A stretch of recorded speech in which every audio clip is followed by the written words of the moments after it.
Welcome. Today we're going to have an introduction to data logging with Allego NXT.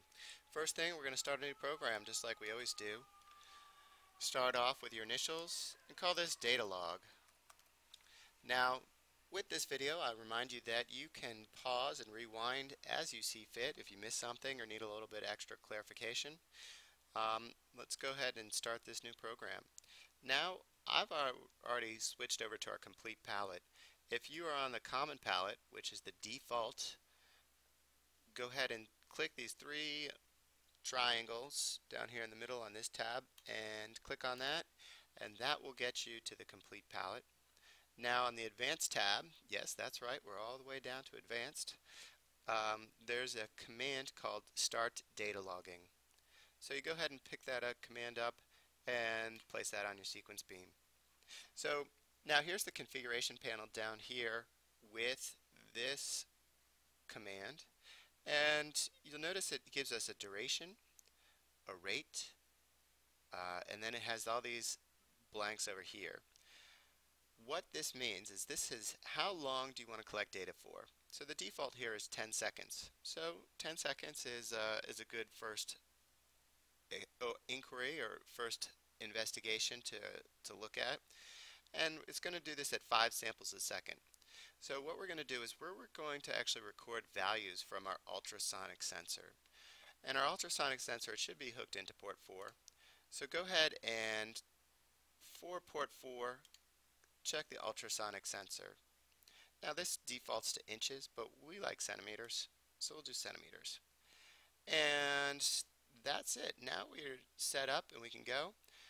The first thing you want to do is you want to make sure that your NXT is hooked up to your computer. You want to make sure that your ultrasonic sensor is hooked up. The ultrasonic sensor is the one that looks like eyes. It should be over the top of your robot. And you want to make sure there's a cable that connects the ultrasonic sensor to port number 4. So I'll go ahead and turn my robot on. There's that reassuring sound.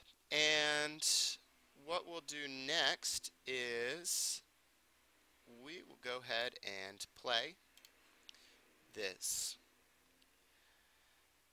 What this does is this opens up a new window that we haven't seen before. And this is the data logging window. And it might take a few more seconds to download on here. And what this is this is the reading from the ultrasonic sensor live as it's happening. So remember, the ultrasonic sensor senses distance. So what this is saying is that this experiment, remember, it ran for 10 seconds. Our duration was 10 seconds. So we have this, along our x-axis we have time, and it lasted for 10 seconds. Along the y-axis we have centimeters. This is our distance. And I was sitting about 40 centimeters, a little bit more for most of this experiment.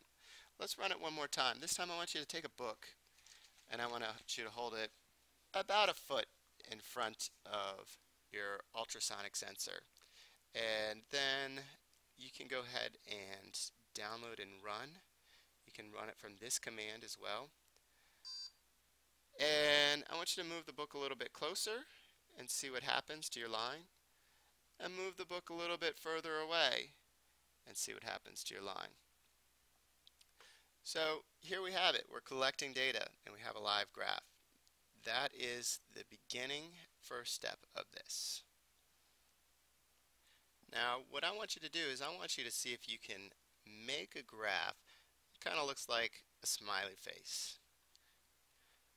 Alright, so you should have a graph where the line looks like a smiley face. Now each time we run this, it actually layers each new run on top of the old runs. And the newest runs are going to be the brightest colored yellows, and the older ones are going to be faded out a little bit each time. Because you notice the one that's going across right now is now yellow, and the first one that we did is a little bit more pale. Alright, so I'm going to try to go ahead and make this smiley face graph that I'm asking you for. I'll run it one more time here, and here we go. Now you'll notice when you do this that the data isn't always clean, but I'm trying to make it go down and come back up. Now we can go ahead and we can change the color of the most recent one by clicking on where it's yellow here. Let's change it to green. That'll nice stand out. And I've kind of done it here. We've got it down here, but let's see if you can have a smoother line. There are some tricks to this. This isn't a perfect experiment. This sensor is not, can have some temperament to it and doesn't always do exactly what we expect, but let's see if you can get used to using it. Now, once you've got that graph and you have one that's shaped like a smiley face, go ahead and show it to me, and you are ready for the next step.